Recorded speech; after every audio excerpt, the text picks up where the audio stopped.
Hello, hello. Welcome back, everybody. Welcome to 2025, the Performance Medicine Show live Q&A every single Tuesday, 7 to 8. We're excited to be back. Hello, I see my grandmother's in here. So fun to get to be with you all holiday season. Let's see. D-Lan, I see you. Roel, what's up? What's up? So good to be here. We're going to let a few people come in, see where we are live. Hello, everybody on Instagram. Thank you for being with us tonight. And I think we are everywhere. All right. Hello. Tom, what's up, brother? Oh, nice. Nice. So you'll see Andy on Thursday. All right. Carter, what's going on? Happy Tuesday to you. Thank you for that fantastic video with Dr. Rogers today. As you guys know, today is the first day of the No Processed Food Challenge. As we get some people in here, we'll see who's doing it. Carter and I are both attempting, but I will say I have had beef jerky today, which is technically, but it's not ultra processed. But I'll just be fully transparent. All I've had today is 0% Greek yogurt, blueberries, and a whole bunch of grass-fed beef jerky because I'm starving. Doug, what's up? Stan, hello. So what I got to ask everybody, if you guys could let me know if you're doing the no processed food challenge, let me know and let me know what you're eating because I'm going to write it down for me. I am trying to figure out what in the world I'm going to eat over the next couple of days. I hear you, Tom. I hear you. If you're a lifter, you got to get that protein in. My man Dave, what's up? Great to see you. Yes, Carter, you're right. I think I'm at the 0%. I might need to up that, but I had a ton of it for lunch because I had nothing else.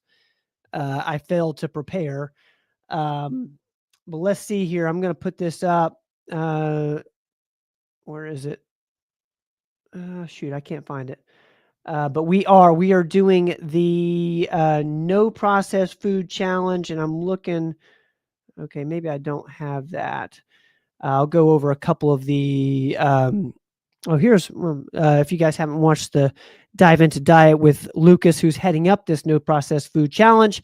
Part 2 of the New Year's resolutions. Part 1 was the week before Christmas Eve. If you guys have not, if you guys are New Year's resolution people, check that out. Kind of does it specifically for health. Montana, what's up? Happy Tuesday to you. It's funny. As you guys can probably tell, I'm getting over a little bit of a cold. And I think I want to say Montana and her family had a little bit of an illness a week or so ago, and it's just been going all through Knoxville and East Tennessee, and that's really what this episode of the Common Sense MD was about, was how to treat respiratory illnesses. It's a really cool episode. Doc was actually a little sick last week, and he filmed it then, and so he's kind of coughing throughout the episode, but he kind of goes over his proactive approach, is what I'm on right now. I'm on a Z-Pack towards the end of it right now. But yes, yeah, I hear you, Montana. It's definitely going, it's all over the place. So if you guys have questions about that, make sure you ask tonight. It's kind of top of mind for all of us. Mark, you're right, man. No haircut yet, but I promise you I will be getting one soon. That is coming very soon. Okay, I'm seeing some food stuff here. Oh, nice. Thank you, Roel. Yeah, we're super proud of the pain formula. Thank you so much. Let us know how he's doing.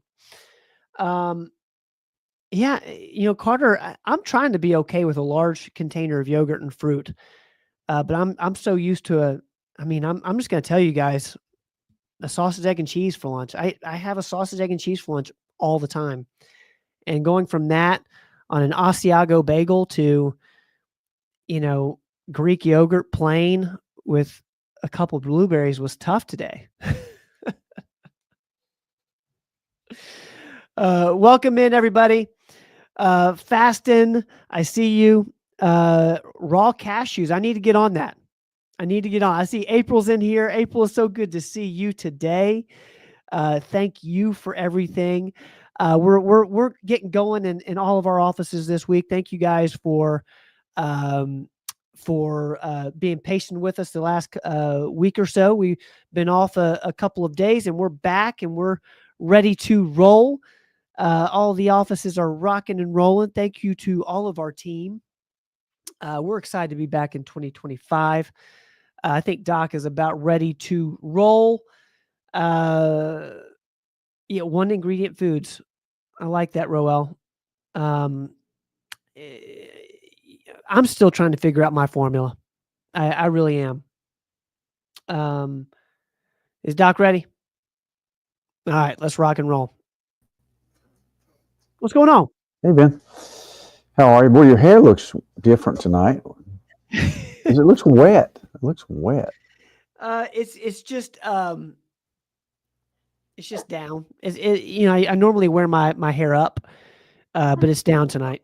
You wear your hair up like a girl. Is that what you're saying? Are you going to get a ponytail? I could right now, but I'm not going to because I see Steve Nice is in here, and I just couldn't. I couldn't have a ponytail in front of Steve. No, Steve's one of those guys. He hates ponytails. He wouldn't even talk to me. I just know it. So, but Steve, good evening, my brother. Yes, I agree, Carter. We had such a great break, and we're ready to go. And that's right, we're January. back. Yeah, that's right. This is our first Q&A in a couple weeks, isn't it? Yeah. So thank you guys for being patient with us, and we're excited to be back. We'll be back every Tuesday here on out. We're energized and ready to answer some questions. Let's see here. If you guys have a question for Doc, go ahead and put them in the comments.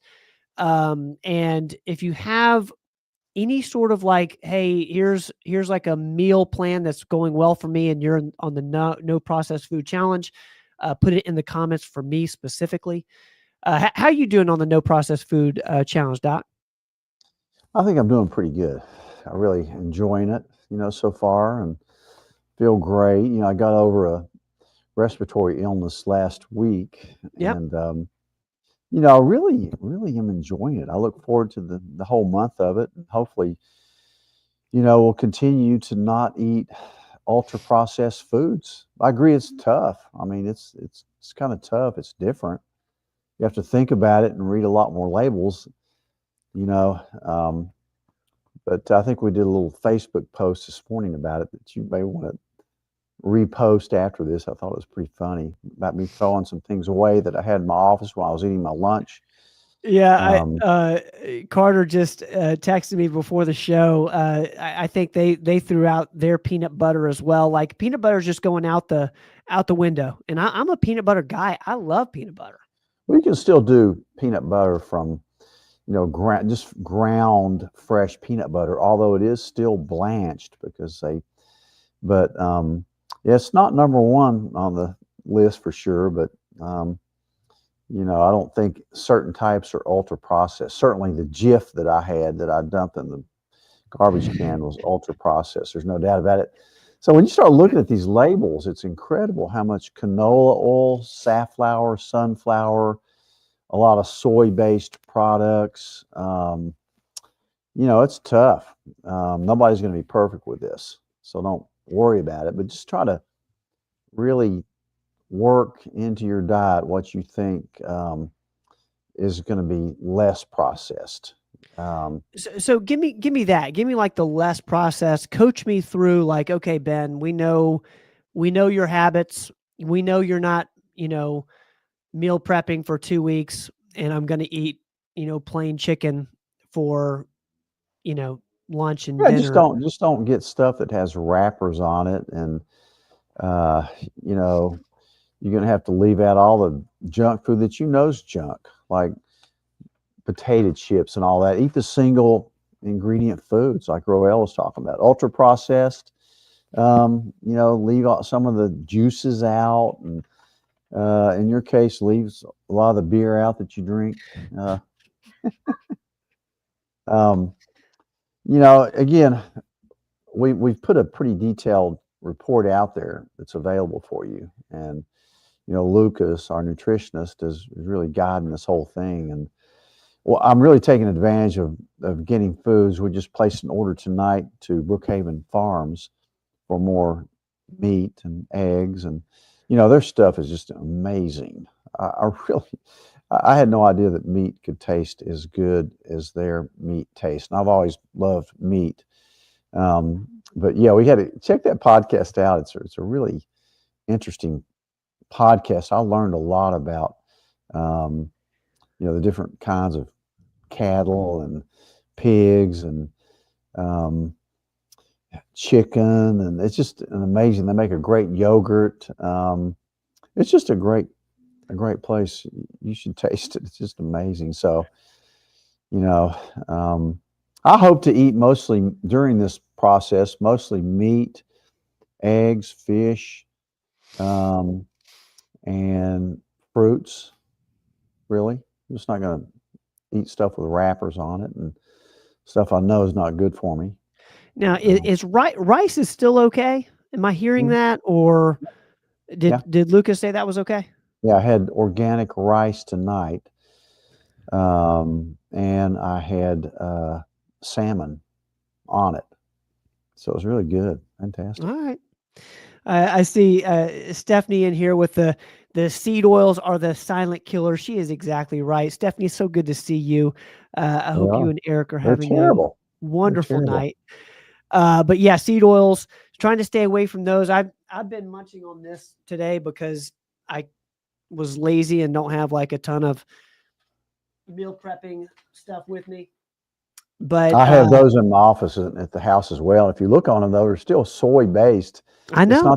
It's not the best product in the world, but it's certainly not ultra processed. So it's okay by Lucas if we snack on that, or even make a small meal out of it. But it's not that tough when you only eat 2 meals a day, really. I mean, If once you can find your 2 meals, like find your 2 meals. I'm seeing here from, Doug saying eggs are getting hard to find in the grocery. That's right. I'm saying, if we can stick to, the meat, if you can find eggs, find things you're comfortable with. But we're going to be doing this, for the next couple of weeks. So, keep us posted, guys. If you're doing the challenge, you can, let us know. And I was even thinking today, you know, I'm going to take it one day at a time, do the best I can every single day. And, if I, don't do amazing tomorrow, then I'm going to try to do better the next day. Whereas when I've done like the whole 30 and stuff like that before, once I like broke it, I just kind of just forgot about it. But I'm going to keep trying every day to do the best I can. I'm hoping it Um, establishes some just better eating patterns for your yep. lifestyle. I mean, Yep. occasionally you're going to screw up, but for the most part, you're going to find foods that are really good for you, and you're going to eliminate that junk food you've been eating for the most part. Yep. It'll be in your head. If you do this for a Yep. month, it'll be in your head as to what you shouldn't be eating that stuff. And you're going to feel so much better. You're not going to crave the junk food. Yep. So, well, good luck with it. I think we'll Yeah. do well with it. I think everybody's doing it. All right. Thank you. I see D Lynn's got a great comment there. I'm going to put that up in just a second. Agree, Mark. If it needs less refrigeration, it's less processed. Agreed. If you guys have questions for Doc, go ahead and put them in the comments. We're going to get to every single one tonight. I want to start with the few that came in over the week. Appreciate you guys emailing in questions and getting us started. All right, we're going to start with this one here. When giving my husband his T-shot in the upper buttocks, is that considered subcutaneous or intramuscular? Approximately how long should the needle be? It's a great question. Yeah. Well, if you're mad at your husband, the needle should be much longer. Kidding. That's a good comment. But yeah, the buttocks is divided into 4 quadrants. The upper outer is where you want to go, and that's definitely an intramuscular shot. So the needle is going to be 1 inch to 1.5 inches. I like the inch ones. If they're large, you might want to get 1.5 inches, and I prefer a 25 gauge needle for that because testosterone's thick. But yeah, just be nice to him, and it's virtually painless. So I hope that helps. Get 1 inch to 1.5 inches. If he's a larger guy, 1.5 inches, but I prefer the 25 gauge. You could use a smaller one, but it'd be hard to push the testosterone through. But it's definitely an intramuscular shot.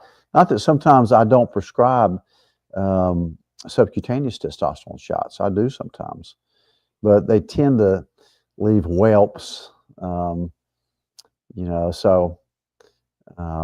and actually, contrary to popular opinion, a subcutaneous shot is a longer acting shot than an intramuscular shot.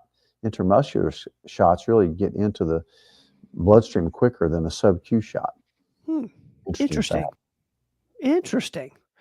All right, great question there. We're going to go to this question came in through email.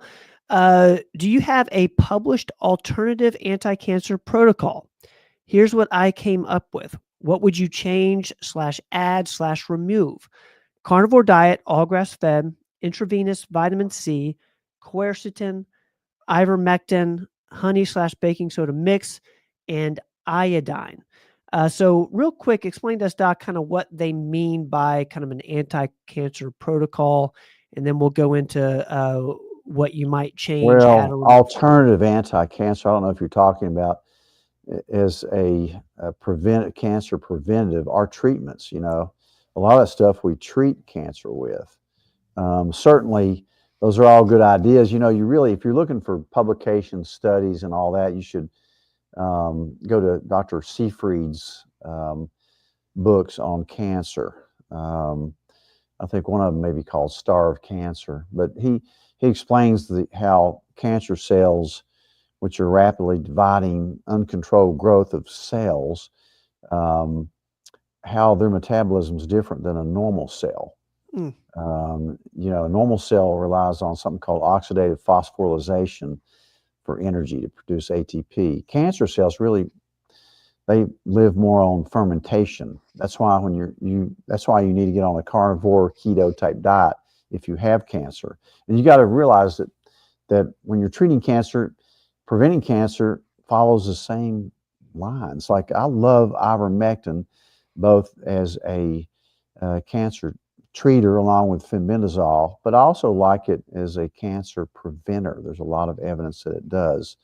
And of course, sugar, cancer loves sugar. So avoid sugar if you can. Intravenous vitamin C, I use it for cancer patients all the time.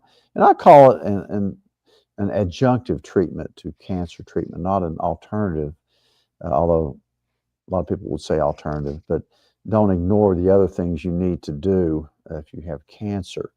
So I like to work with the oncologist. And a lot of times they send me patients sometimes, and for different treatments like Fenbin and IV vitamin C and quercetin, CBD, melatonin. All those are good. Curcumin, certainly one that I think is very beneficial for that. But cancer treatments are challenging. They really are.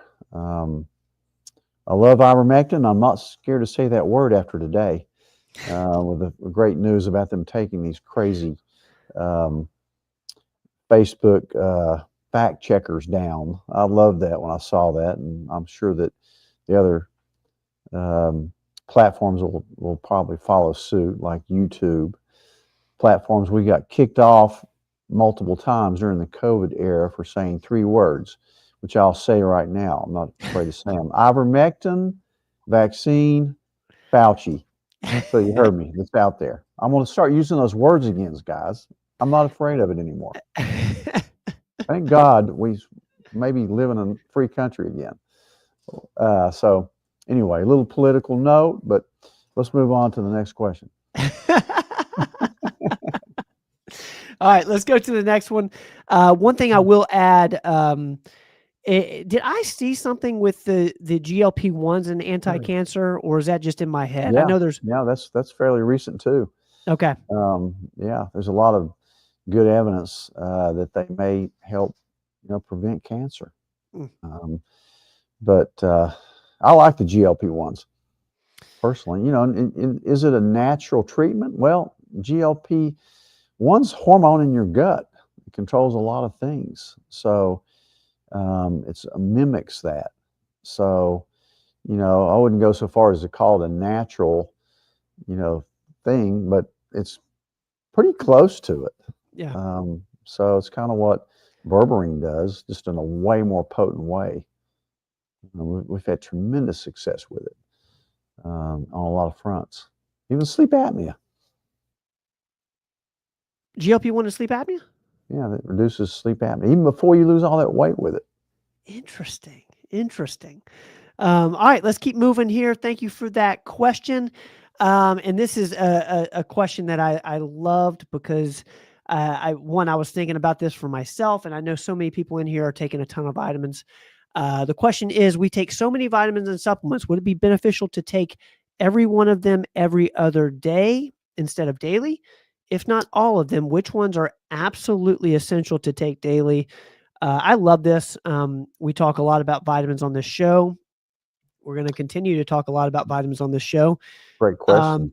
How do you, I kind of know your strategy, but I'd probably like most of the time I do take it with food. Most of them I take with food. Not all of them, but I'd almost just, if there's too many to take, again, I like to take a bunch of vitamins. It also forces me to drink a lot of water when I take them. But, I'd rather you just alternate different ones on different days. Like I wouldn't take a ton on one day, then the next day take nothing. I would take, certain ones on one day, and if you don't want to take it on the next day, and I personally think that you should aim for taking your vitamins 6 days out of the week for the most part. It's not going to hurt you to take for 7, but there's a thing called tolerance, and it's just, you're going to forget it one day a week anyway. And a lot of times, like I'll go on vacation and I won't take all the vitamins I take at home because I'm just giving myself a tad little break from it. I do think you need your multi daily with food, especially if you take our multi it's loaded. But the 5000 D with K would be the most important one. The second one would probably be omega-3s, unless you eat just a ton of fish, which you can. Third would probably be magnesium at night. But gosh, there's so many more, of course, vitamin C. The one reason I like our multi is not only because it doesn't have any fillers in it at all. It's got the 5000 D with K, MK7. It's got the 1000 of the good form of vitamin C. It's got the vitamin A that you need. It has all the methylated B complex. There's what you just put it up. So look, it's got a ton of stuff in it. Got a little bit of iodine. It's got your zinc, and you need copper when you take zinc. It's got selenium, manganese, chromium. It's just a boron. A lot of great stuff. Take it with food because it's potent. But so I would take that daily. I just don't know that I'd alternate. One reason I really came up with some of the combination vitamins is just because I got tired of taking so many different ones that I wanted to combine them.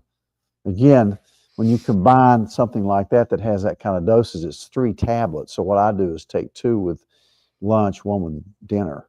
But your other ones that you may take, like your energy formulas, which has CoQ10, PQQ, and taurine, you could do that every other day. The magnesium you need every night for sure. But that multi and the omegas you need daily, it's not that many to take, to be Mm. honest with you. Um, I'm just a huge believer in these vitamins. I didn't used to be until I really did my research, tried it out on myself and a bunch of other patients. Um, you know, you, it just helps your immune system for one thing. Right now, I'm taking our immune formula. Of course, it has NAC and extra C and zinc, extra D, and quercetin. Um, a lot of it depends on the particular needs.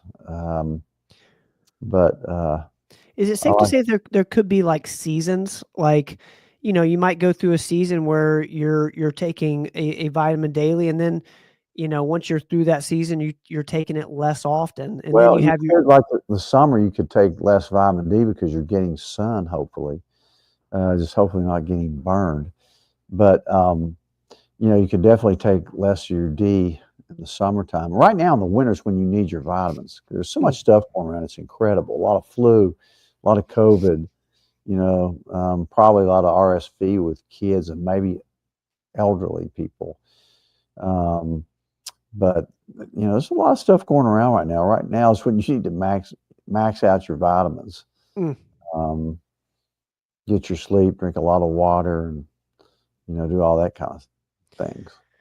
I love that question, and I'm super grateful that came up because one, we're going to be talking more and more about that over the coming weeks. Different types of strategies, especially during the winter months. I see Jill Henritzi's in here. Jill's our provider Hey, over Jill. in Bristol.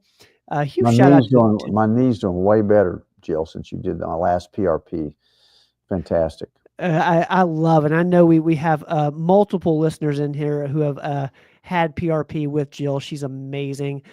Jill, thank you for being with us tonight. I see CrossFit First Creek is in here. I love you Oh, guys over here in Fountain City. That's where I'm at right now. Thank y'all for hanging out with us tonight. We love y'all. All right, let's get to the questions. We're the live portion of the show. If you guys have questions for Dr. Rogers, go ahead and put them in the comments. I'm seeing a few come in already. Thank you guys. All right, let's get rocking and rolling. I am going to start with, let's see, where am I at? I'm going to put this. I'm seeing it. Mark is asking about my hair. I'm getting distracted. Here we go. Tom, update on creatine. Yes, I did. I'm going to put this up real quick. Tom just started on our creatine, and his lifts are going through the roof, he says. Tom, thank you so much for this comment. I'm trying to find it, and I can't find it. So I'm going to keep moving. I'm going to go to D-Lyn, and then I'll find Tom's comment. I love tallow for my skin, but is it okay to cook with since seed oils are bad? I've used canola for years, and you just can't make biscuits from any kind of oil. What's your thoughts on this? yeah, it's funny because Carter and I talked about this very thing today. The tallow for your skin is not the tallow you use for cooking. Mm. We talked. There's a few restaurants that actually still cook with tallow. There's some kind of site or app she has that'll tell you which ones do. So it's a little different type of tallow. But yeah, you can get the cooking tallow. That's great, but the skin stuff's a little bit different. You don't want to cook in it. It's too fluffy. I don't think you could cook with it. Yeah, plain tallow, no fragrance. Yeah, okay. Yeah. Yeah, I mean, yeah. If Carter has anything she can jump in with, I think she cooks with it too and uses the whip stuff. But God's great for your skin. Yeah. We can't keep it in. Yeah. Especially in the winter when your skin is so dry. It's just fantastic for your skin. D-Lyn, thank you for that, and we'll keep you posted. If I see from Carter a type of towel, I think it's Lady May that we're using in office. And D-Lyn, you're probably talking about that. I'm going to put this up from Tom.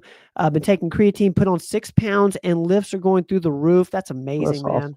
Makes me That's so awesome. happy. Yeah, we put HMG in our creatine as well. I think it HMB. helps build muscles too. Yep. HMB, excuse me, HMB. Yeah, hydroxymethylbutyrate. Yeah.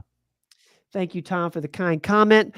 Roel is asking, Doctor, on my CBC blood worksheet, what does MPV mean? MPV means mean corpuscular volume. And there's also a mean platelet volume we don't get, but unless it's really out of whack, it usually doesn't mean a lot. If it's way high, sometimes it means your corpuscles are a little bit larger than normal, and you could have a B12 or folate deficiency. But usually, one of those numbers on a CBC is slightly off a little bit, but in general, it doesn't mean much at all. I'll be glad to look at if you want to fax your entire CBC with differential into Ben. I'll look at it and see if there's anything I'm worried about. But I mean, there's all kinds of little things that they check with that, like an RDW, things like that could mean something. But most likely, in your case, it's not going to mean much. But I'll send it in to Ben and let me just look at it. We'll give you some more feedback on it. Roel, you can scan that into me if you would like. Ben at performancemedicine.net. We'll get Doc to look at it. Thank you for that comment. I'm going to put this up from Carter. Seed Oil Scout is the app, and she's using Lady May tallow. Thank you, Carter. I have also used Epic brand tallow. Got it at Walmart. Super cool. Katie and I are actually just bought a bucket of Lady May tallow to share. That's awesome. That's super awesome. cool. Awesome. All right, let's get moving with let's see where I'm at here. Sherry over on YouTube. Thank you, Sherry. What is the difference between BPC 157 versus BPC 157 acetate? I have an autoimmune disease and want to try the injection. The oral BPC 157 is more for gut.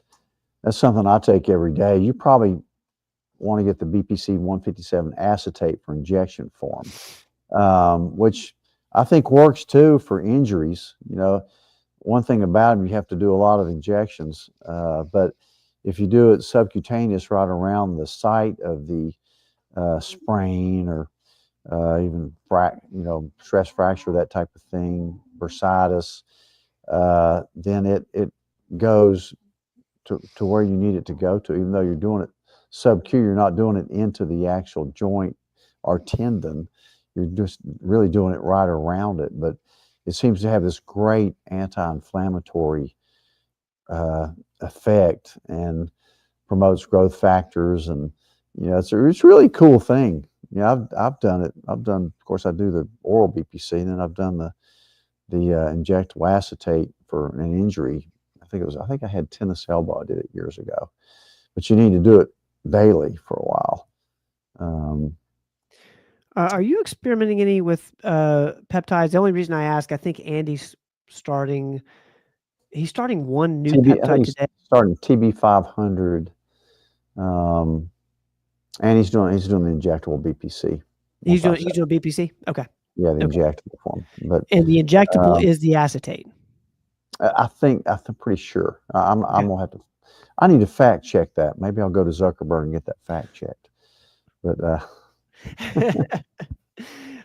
Sherry, I hope that helps a little bit. The acetate's a vehicle for the solution. I'm pretty sure. Okay. Thank you, Sherry, for that question. Let's get to Monica here.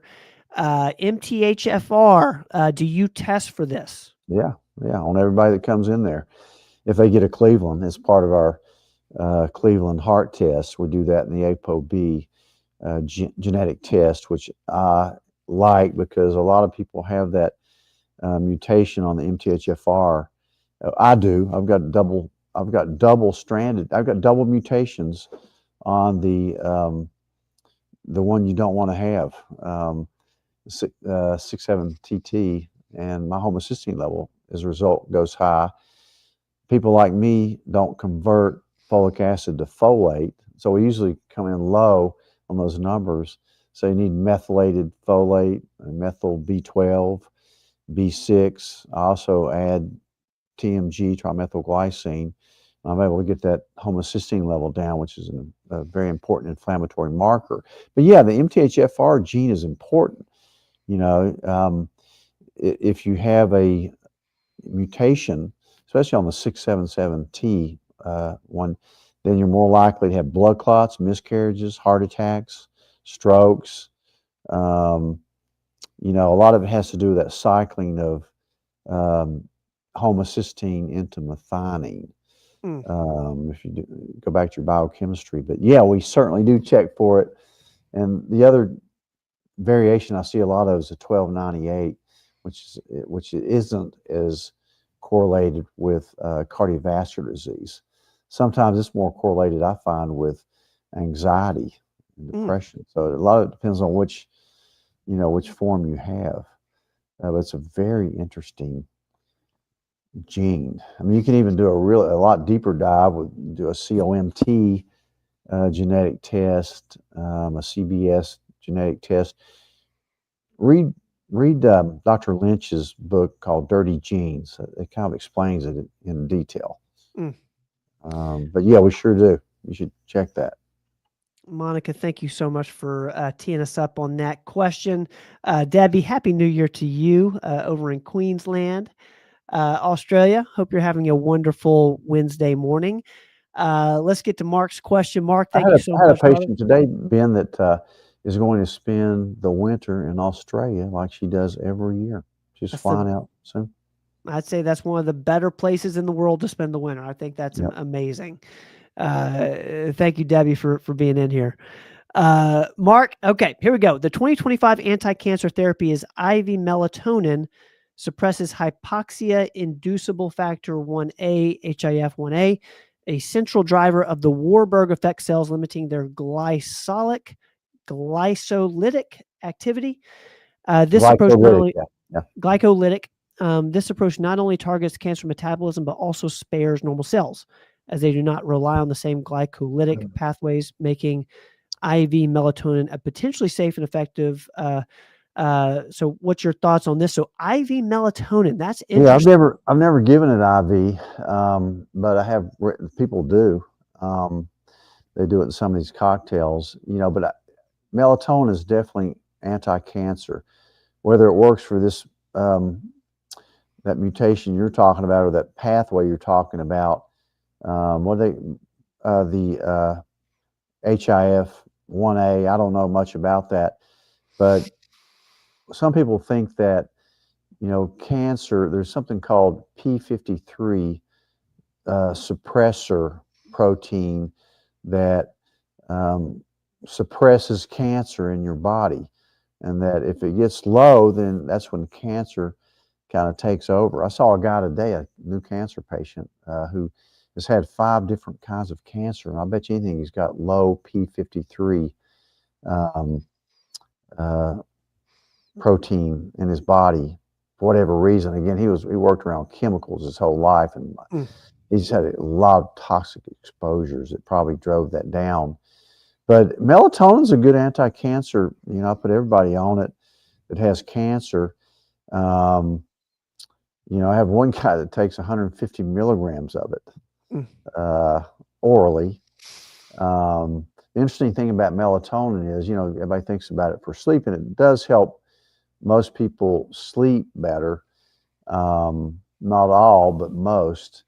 But if you take it, if you don't like that, some people don't like the dreaming that you get with it. And some people, it just doesn't work for sleep. It has the opposite effect. So I tell them to take it in the morning.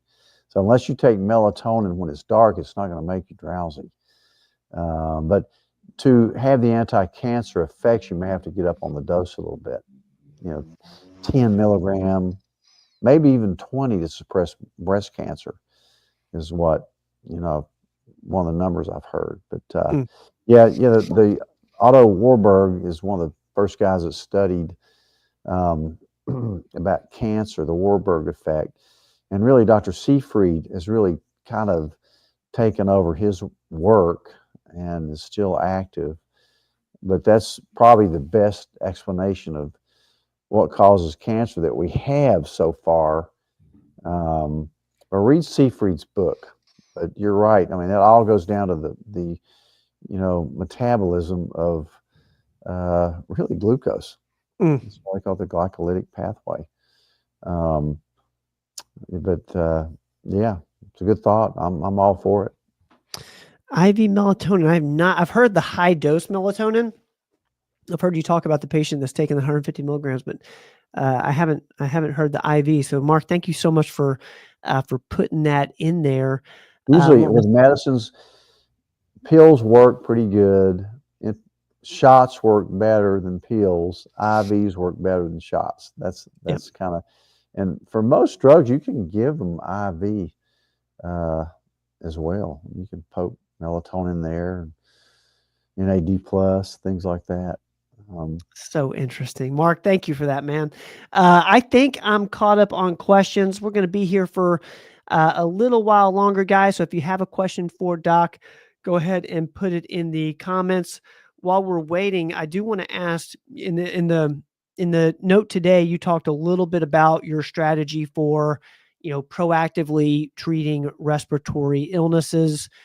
Can you run us through that? I know people, yeah, I mean, you can hear my voice. I know people are probably in You similar had it. boats. We Can you all walk had through it it? over the holidays. We really did. And yeah, I mean, I believe in early, faster treatment of some of these infections, just through experience and personally, and with thousands and thousands of patients. Gosh, if you're a primary care doctor and don't know how to treat a cold, nobody who would know better to treat colds than family doctors.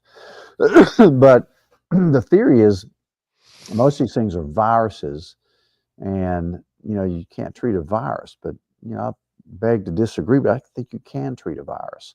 Look at what we did for COVID. I always like ivermectin. I like early treatment. I'm easy to throw a Z-Pack in there too. Mm. Like I talked about on the podcast, I think Z-Packs work for viruses. I really do. Whether it's you're already seeding it with bacteria or not, I don't know, but it works for viruses, in my opinion. And I always give a walk-off prescription to somebody for a Z-Pack in case they're not getting better. If you want to start it on day 2, go ahead. You talk about tolerance and, to antibiotics, and that is a thing. But we've got way more potent, broader spectrum antibiotics that we have in our armamentarium for other types of serious infections. So, I think we're probably even seeing that a Z-Pack is probably not working like it did 10 years ago. But they Interesting. still usually work, but not quite as well. But I load them up with vitamins early. I use ivermectin on them, high dose of DNC, of course, zinc. And I just try to keep a tight watch on it. Sometimes I use steroids, shot of Celestone. I certainly took one when I had this a week ago. Knock on wood, I had what felt like the flu last week. There was a ton of flu A going around. My brother tested positive for it. I tested negative, but I already started my treatment, so that may have affected because it felt like flu. I actually haven't had a sniffle or a sore throat in 4 years, probably because I take all these vitamins. But it felt worse than when I had COVID. Mm. Back in 21 when I had COVID. You had COVID at the same time I did. And I felt worse with this flu or whatever it was than I did with the COVID. Mm. But there's an interesting new thing that you can do that I told you to do. And now you can go into a pharmacy and get an over-the-counter cheap nasal swab that will test at home for, there it is right there. Had been to it. For I still have a lingering cough, for COVID, as well as flu A and B, which I think is what you really need. I don't really check so much for RSV unless kids need to be checked for that, and maybe really elderly adults. But I approach it the same way. I treat them the same way, aggressively.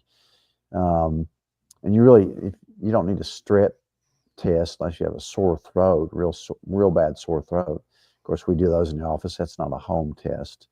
But for my money, that you can go in and get that cheap test. If you get sick, swab your nose, and if you're positive, just call the office. We'll treat you over the phone for it and have the stuff ready for you in case you get worse. Because sometimes if you don't treat it, you can end up with pneumonia.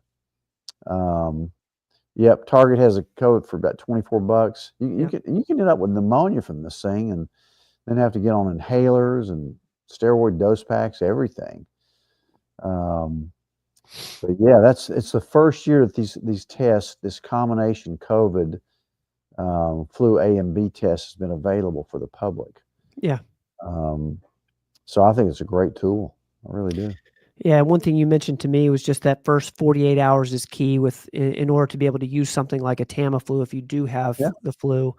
Yeah. I'm gonna put this up from my brother Steve here. Should someone over 65 get a flu shot and a pneumonia shot? What's your thoughts on this? Are you asking me that or a regular doctor? I'm not getting them. Let's just put it that way. I'm not getting either one of them. And now, if you're immunocompromised and you're old, you get sick all the time, you live in a nursing home, and you're paranoid about it, maybe you should. I don't personally like the flu shot much. For many years, decades, I would urge all my patients, everyone, get a flu shot. And then half of them will say, every time I take the flu shot, I get the flu. And I would say, that's just BS. It's just chance. I was wrong. They were right. I mean, I can't tell you how many people get the flu the day or two after they take a flu shot. Then they'll say, well, it was less serious. Bull crap. I just call that out for what it's worth. Actually, the flu shot is about 30% effective in preventing hospitalization, is what the CDC will tell you. In other words, it only works it doesn't work even that much. It's 30%, they say, may keep you out of the hospital. So look at your risk factors. I mean, if you've had great experiences with flu shots in the past, you can keep getting them. If every time I took one, I felt awful for a couple days. Same thing when I took the shingle shot, I felt terrible. So I just took one. I never took the second Shingrix. Pneumonia shot, and you got to remember, if you have flu, we can treat the flu. We can treat pneumonia. I'm not totally against all vaccines, but I'm trending that way. Just through years of experience and research and just common sense. I mean, I've seen some really bad things happen with flu shots. I mean, the COVID shot was probably the worst vaccine ever made. It wasn't even really a vaccine, but horrible, horrible. Number one, it didn't prevent you from getting it. And it never prevented transmission, may have caused transmission. And I know this is controversial, but I'm not afraid to talk about it anymore. And I've got a nice couple of podcasts coming up in the next few weeks with somebody that an internist that treated a ton of COVID like I do. Yeah. And she's a very educated internal medicine doctor who went against the grain like I did, but it's really, and her whole life was geared towards treating COVID. And she's about my age, maybe a little younger, but really interesting couple of podcasts that you're going to want to tune into. There's no way I would have played either one of these before. I'm still probably not going to play them before January 20th, but interesting. So, I mean, how many people are getting the COVID shot now? Very, very few. 18% of people choose to get it now, when they still push the heck out of it, even on kids. And kids did fine with COVID, 99.9% survivability. And for adults, it was 98.9 or something like that. So, and again, with those tests that they ran, that they really messed up the cycle threshold. It was way too high. So really, some of those positive COVID tests were probably just colds or flu. Again, a cold is a coronavirus. So Steve, I can tell you, make your own decision about getting that. If you're paranoid about it, if you're immunocompromised and you think your chances are better with the flu shot, you want to, go ahead and try it. But if you have any kind of bad experience with it, I don't get them anymore. Pneumonia, maybe I'd be more likely to get a pneumonia shot if I really had bad lungs. Then I'd probably get one if I had bad lungs.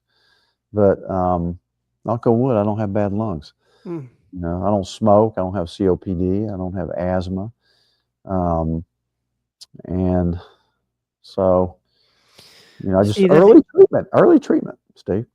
It's a great question. I appreciate you bringing up that topic. I want to get to one thing you should take, Steve, is Digest Shield every day for your gut. That's right. Remember, your immune system is located in your gut. So if you take your Digest Shield, you're going to be better off in every way. That's right. That's right. Thank you for that question. I want to get to Hannah here. And then I see Sky has a great question on Facebook. I really want to get to that. And Lori, you mentioned getting hormones tested from a question my husband asked you. Our doc said I should wait to get hormones tested postpartum because it won't be accurate due to breastfeeding. What's your thoughts on this? This is a great question. Really good question. That's probably right. Yeah. I mean, you should wait, and again, if you're just had a baby, your hormones are probably fine, assuming your periods go back to normal and all, and you don't get postpartum depression, which is a real thing. Yeah, so I think you're probably right. Wait till you quit breastfeeding and then see how your periods track out. And then if you do get your hormones checked as a female that's menstruating, you get it checked between day 19 and 23. That's the best time to check it. Great question. Thank you so much for sending that in on YouTube. I'm going to get to Lori here, then Scott. Traveling a lot, airports and planes, coming in from sick family in Texas, have a vacation in a few days, taking your methylene blue super and immune vitamins. Any other suggestions to keep well? This is a great question, Lori. A lot of us are in scenarios similar. Yes, when you're out in public, always wear your mask everywhere you go. Even if you're traveling on your bicycle, wear the mask and don't get within 6 feet of another human being for the rest of the winter.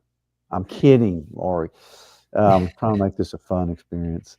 All that stuff was ridiculous. That's why it stayed around so long, to be honest with you, and mutated, and we're still seeing it. They should have just let it run through like the flu runs through everybody. Get that natural immunity and aggressive early treatment of a lot of people. But so your question is traveling a lot, and there's no doubt that you travel, you're more exposed to all this stuff, without a doubt. I don't think masks work, but I would definitely take your ivermectin when traveling. Everybody should have ivermectin in their travel kit. They should have methylene blue, which you should be taking anyway. You should take your immune vitamins formula. You should always have a Z-Pack on hand. And you may even want to up your DNC a little bit. Make sure you're on zinc as well. So be ready because you're more likely to get sick when you travel. There's no doubt about it in my mind. You are exposed to more. But so just be prepared. I think the best thing you do is take ivermectin, Yeah. Would you say for Lori here, she's clearly been exposed. Would you do twice a week ivermectin, or would you do every day ivermectin? I would do twice a week, and as soon as you start coming down with something, then take it daily. Double your dose and take it daily. The way I do it, go from 15 milligrams twice a week. I like this one from Carter. And Cofix is great too. To 30 milligram daily for 5 days. But Cofix, take Cofix too. We have it in all our offices. It's really povidone iodine. You squirt it in your nose and your throat. And I think that helps a lot too. They tamp it down a little bit. Lori, thank you so much for that question. Hand washing, yeah. A lot of fluids. Get your rest. I think a lot of times people get sick because they're not resting. They're not eating like they usually do. Yep. A little bit stressed. I see Robin's over there on Instagram. Robin, so good to see you. Esty Bestie's in here. Great to see you guys. Happy New Year. Yoga Mama Shelly has a great question. Will methylene blue help with a rash around the mouth and eyelids? Great question. I've never seen it work for that. Okay. I'll be honest with you. I've never tried it for that. But a rash around the mouth and eyelids. Yep. Huh. I just wonder if it's a little cheilitis, which is a little rash you can get in the corner of your mouth, sometimes from a zinc deficiency. Take your immune formula. But if you think it's a little just dermatitis from something you've gotten into, you can actually put a little Cordaid, on the rash. Don't put it in your eye, but you can certainly or put it around the corner of the mouth and on your eyelid. And do the soaks too. Do the warm compresses. Yoga Mama Shelly, does that help a little bit? Let me know over there on Instagram. I'm going to get to Scott's question. I love this question. Dr. Rogers, do you take every supplement that you sell? I'm assuming, we have an online store, plus the in-office stuff. I do. I certainly take about all of them. I take the immune formula during the winter. I don't take it unless there's something going around. Certainly now I'm taking it. And I don't take my D with K because it's in my super. I certainly take my longevity factor. I'll be 70 years old here in a week or two, which I really like. I take the energy formula. So I'm trying to think of what else is it that we have out there. I take creatine for sure. I think all adults should take that in most cases. I'd say I think I do take them all. I take a lot of vitamins. Do you take, I'm looking at the online store now. Do you take the pain formula? I do. Yep. Do you take Quercetin Max? That's one I don't take unless I'm sick. Yeah. I do take it if I'm sick. And I'm assuming, do you take Berberine Max? I have taken it in the past, but not right now. I mean, I don't find that I need it because I'm not so, with more of a carnivore diet, I don't really need, and I'm not too insulin resistant. So I have taken it, but I'm not taking it right now. Here's one that's. I take the Omega. I do take the Omega. You take the Omega Max. For sure. You're obviously taking Methylene Blue, the NeuroPro. Do you take Healthy Happy Hair? Yeah, I do. Okay. Stress relief? I've got I've got a regimen for hair that I take that you don't need because your hair is way long. You need it cut, especially before your wedding. Amanda's going to want you to cut it. I know. But yeah, I mean, I take the Happy Healthy Hair, and I can show. I need to put some of these pictures up before and after of my hair. I take the Happy Healthy Hair. I take 1 milligram of finasteride, and I also take a minoxidil orally, and I think that's really thickened my hair up. Knock on wood. You know what? I love this question, Scott. It's fun to kind of, one, just see what you're taking right this second. And, like we've said before, sometimes, you'll use a vitamin for a season and sometimes not. And, some people take certain vitamins for very specific reasons. But I know that, you created all these kind of with you in mind to a degree. Especially the longevity formula and the super. The super's by far and the pain. Product. And the pain. You made that for you. Yeah, I'll tell you that my back, knock on wood, is better. And I haven't said that in 5 years at least. Look what I've gone through with my back. You've gone through a lot. Yeah. I've flashed my X-ray up there before. But anyway, I love that question, Scott. Thank you for putting that in there. I want to get there. There's been some questions come in. I want to make sure we get to as many as possible. Real quick, let's see. Let's get to Tammy. I hope I'm seeing this all right. Thank you for Evangeline. So good to see you, man. 12 milligrams daily since 2020. That's ivermectin, I'm assuming. Thank you, right. Evangeline. Tammy saying end-stage pancreatic cancer, intestines are in pain with bowel issues, started Slippery Elm today. pre and probiotic, I'm assuming. Any other gut recommendations? FYI, Vanderbilt said I would be dead. Oh man, by April 2023. Well, Tammy, I'm so glad you are here. Me too. Me too. Goodness, That's thank you for being awesome. here. Yeah, I like the Slippery Elm for gut health. Of course, I love Digest Shield because you get all the stuff in it, as well as chitosan, which Steve and Yeah. I did a podcast on one time. Other gut recommendations, I would go keto. I would do a ketogenic diet. I would not eat sugar. I think diet's as important as anything for cancer. I like fenbendazole. I really do. I like ivermectin. I use both of them.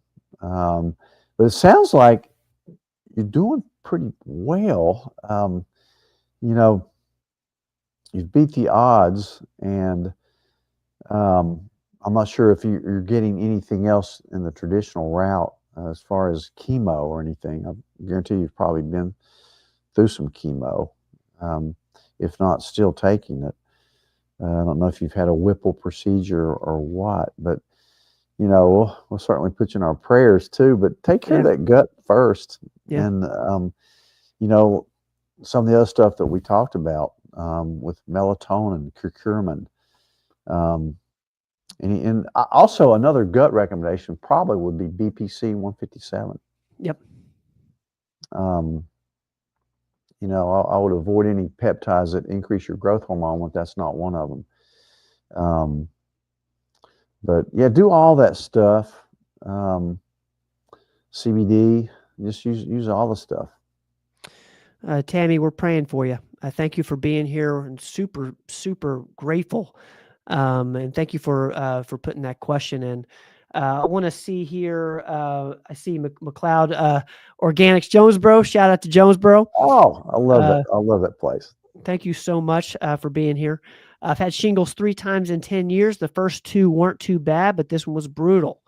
I do not take any vaccines. However, I do not want to go through this again. My overall health is very good. I'm 66 and not on any prescription meds. What would you suggest? So this is around shingles, I'm assuming. Yeah. I'm kind of glad you're not taking any vaccines. If you read the literature, if you're one that has recurrent shingles, I wouldn't be against you trying it. If you feel, you take the first one. If you feel awful, don't take another one. But you don't want to take it within 6 months of when you had your last shingles outbreak, for sure. One thing I would do would be get on L-lysine. I think that helps a lot. A lot depends on your gut function. I'd almost even think about low-dose naltrexone. I like LDN in that situation. Shingles can get pretty severe, and if you've been left with a lot of post-herpetic neuralgia, nerve pain for years, and you might want to think about it. Again, I'm not against all vaccines for all people. In some cases, I may recommend that you get a shingles vaccine. But, and it's hard to predict, if you'll ever get this again. You could get it again, even if you took the vaccine. You're probably a little less likely to. But, again, I would take all your vitamins. Just keep your immune system healthy. I'd probably take that immune formula that has quercetin, NAD+. Certainly take a good multivitamin. I would definitely take L-lysine. That really, a lot of people take that just to tune down canker sores or even, herpetic lip sores, and it keeps it down. So definitely get on some L-lysine. And, if you get it a 4th time, despite doing all that, you might consider taking the vaccine. Thank you so much, McLeod Organics Jonesboro. Love you guys. Thank y'all for the question. I'm seeing a couple ivermectin questions. I'm going to try to get to Kim as well. I have 2 locations I get ivermectin. Do you have a certain place you recommend? Normally pretty expensive, and there is some conversation around where to get it. It's What's not your thoughts cheap, on but you this? need to go to a compounding pharmacy. If you live in Tennessee, Tennessee's the only state in the union that you can get it over the counter without a prescription. Now, that pharmacy will have to have backup from a local physician, like me for Max Medicine Mart, certainly in Knoxville Heartland. You can get it from Josh at the compounding pharmacy of Johnson City. You can get it at Markham's. I'm pretty sure you can get it at Premier. It's going to need to be a compounding pharmacy. Heck, I don't know if you could even order it off the internet. You probably could. I don't think I would, but just because the internet gives me the heebie-jeebies sometimes with ordering medications from them. But if you live around here, those are the ones, it's not terribly expensive, but it's not cheap either. I agree with you. It's about $3 a pill in most cases. This is what D. Lynn's saying too, kind of around the same thing. Max will only sell 5. So 5 ivermectin pills at a time. Is that what you're seeing, Pop? No, I don't know why they just give you only 5. I don't know about that. What we'll do, we'll just call you in some. I called in today, somebody 60. So maybe they have some new internal rule that they just want to ration it or something. I don't know, but I don't know why you could only get 5 tablets. That's ridiculous. Yeah. I'll try to find out why Max is doing that. I didn't know that. D-Lyn, we'll make a note of this and I'll shoot you shoot me an email to remind me, because we'll look into that for sure. Real quick with Kim here, thoughts on iodine, hypothyroidism, 20 years, and have always taken Synthroid. Is Armour thyroid meds better? Kim, I appreciate this question. We get thyroid questions all the time. What's your thoughts on this? I wouldn't willy-nilly go taking big doses of iodine, like Lugol's, unless I check my iodine levels first. And you can only do that through a spot urine test by ZRT Labs. We do them in our office, or have you do them. But most people with hypothyroidism probably a little bit iodine deficient, 80%. You just don't want to be that one that has too much and it jumps off your growth of your thyroid gland. I'm not fond of that Wilson protocol too much personally. I've just seen a couple of patients with it did horribly with it. But look at your antibodies. I certainly prefer the desiccated pig thyroids better than Synthroid.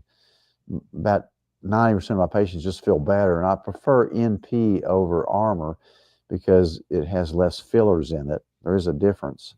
So yeah, come in and get labs checked and get your TPO level checked, and it's certainly worth a try. There's a conversion chart that we go when we switch somebody from Synthroid to NP thyroid. And again, if you do take, I would not take levothyroxine. If you're going to take one, take the brand name Synthroid. But most of my patients really like NP way better. Yeah, I'm seeing Stephen saying the same thing. Thank you, Stephen, for that. Real quick, Kim, I hope that helps a little bit. I want to put this up from Carter for D. Lynn. So that's the thing that's probably happening with Max. Oh, okay. So if you go in OTC, they're going to give you that many at a time. That's what I'm hearing. I guess they're just for treatment, not prophylaxis. So I'm glad you told me that. We'll just start calling it in. Yeah. I'm going to get this from Doug, and then there's going to be a few where we might have to start with next week. I'm going to get to Michael as well. I'm currently taking LDN at night for leaky gut, but sometimes forget to take it. Would it be okay to switch to taking it in the morning? If so, could I take it with my BPC 157 and probiotics? Sure can. Okay. Yeah, no problem at all with it. Some people prefer their LDN in the morning because they dream too much with LDN. But yeah, BPC is another good one, and take your Digest Shield. Look at your diet for leaky gut. Heal your gut first. Um, you know, there's a lot of cool stuff you can do from Brookhaven Farms for your gut. I think that helps my gut. Again, I went through a terrible time when I had COVID. It really was worse in my gut than it was my lungs and respiratory system. And really, eating a carnivore diet, I think, really helped heal my gut more than anything. And I tried everything. Yeah. Um, you know, Thank you, Doug. And real quick, let's get Michael. GLP resistance, just like insulin. GLP resistance, just like insulin resistance. After a few months of Ozempic or others not working, any thoughts on this? I hope I'm reading that right, Michael. Okay, so resistance to the GLP-1s. Okay, I'm with you. I've seen a little bit of that. I haven't seen too much of it. So what I like to do in that case is really I prefer the GLP-1 and the GIP, like the tirzepatide, better. It's just a better drug. That way, it's really a weak GLP-1, a strong GIP, gastrointestinal peptide. It just works better. So if you're getting resistance, you may want to switch to the other or take a little break from it. While you're taking a break, take berberine, which is nature's Ozempic, what they call it. It's not going to be as potent, but you can certainly try a strategy like that. But I tell you, they're going to come out with more good stuff. But I like the combination GLP, GIP way better. I just see less resistance. And again, work your dose up too. Work your dose up to, again, I don't know whether you're taking it for diabetes, you're taking it for weight loss, or any other benefits like sleep apnea. And there's so many things that's going to help. But maybe try switching going to a little higher dose, work your way up. It's meant to be step progressed, but it is a maintenance drug too. So therefore you shouldn't develop too much tolerance. I haven't seen too much of that. But great question. Yeah, I love that question, Michael. And what something that we're going to continue to talk about. And if you ever hit a plateau or you feel like you're getting a little resistance, there's definitely strategies around it, as Doc is saying. Let's see. I think I'm through most of them. I might have missed. Mark put up one, and we're going to probably get to that one first next week, Mark. One, because it has a lot of words I can't pronounce. So we're going to get to Mark's question first next week, and we're going to call it a night. I think the Vols are playing either right now or they're getting ready to play. I just want to thank everybody for being with us tonight. There we go. Yeah, thank you. The No Processed Food Challenge is happening right now. You don't have to get an in-body scan if you don't want to. I did not. I'm just starting today and trying to do the best I can with the no processed food. Thank you, team, for putting that up there for us. You can scan that QR code if you want to be a part of it and see kind of what our guidelines are and some strategies that you can do. Thank you for that, Pop. Thank you so much, man. That was fun. Good to be back. Good to be back. See you next week. Do you feel like we were rusty? Were we rusty at all? We've both been under the weather, but I think we fought through it. Our brains may not have been as sharp as they usually are, but I think we did our best. Let's put it that way. Guys, did we do okay? We appreciate y'all being with us tonight after a couple weeks. We're excited to be back. We're excited for 2025. We're excited about the No Processed Food Challenge. I hope some of you go on that journey with us, whether it's for a day, a week, or a month. I told Carter this morning I barely made it to lunch, so I'm just hoping I make it through dinner tonight. There's Ike. Pop, I appreciate you, man. Go watch the game. Okay, Mark, I see. Okay, thank you. Mark, I'm trying to find the question that we'll get to that first next week. Okay, cool. All right, Tammy, thank you. We're praying for you. Thank you so much for being here. Scott, thank you, man. Guys, we love you. We will be back next week. As always, we do this show 7 to 8 every Tuesday. I'm excited for 2025 and the live Q&A. To everyone on our team, thank you so much. Saw so many of you in here tonight. We appreciate you guys more than you'll ever know. We love you. All right, I'm going to call it an evening. Carter says the Vols are losing, which means I got to go help them out. I got to bail out the Vols again. So I'm going to go help them out, and we're going to get a W over Florida. See you guys. Don't go away.